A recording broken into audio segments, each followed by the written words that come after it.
sitwasyon ng bagyong Maymay ngayong araw ng Huwebes dito sa tapat ng aming pwesto.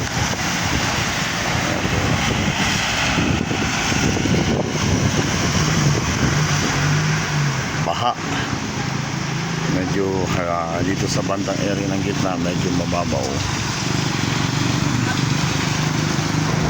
So, ang sitwasyon natin ngayon dito sa San Fernando, La Union.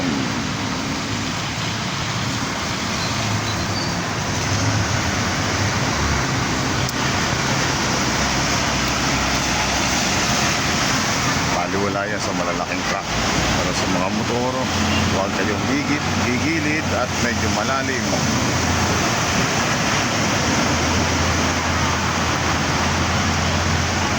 Ayan, kaya.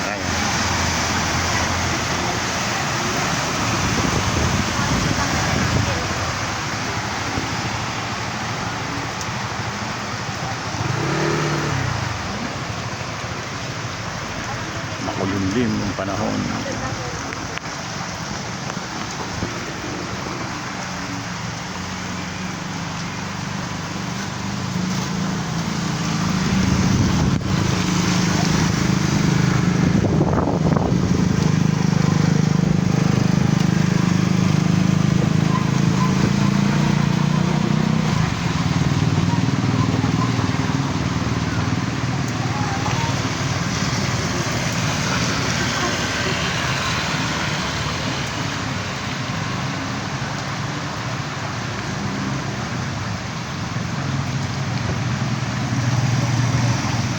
Kaya pa, tagaan pa yung isa ng pasahero.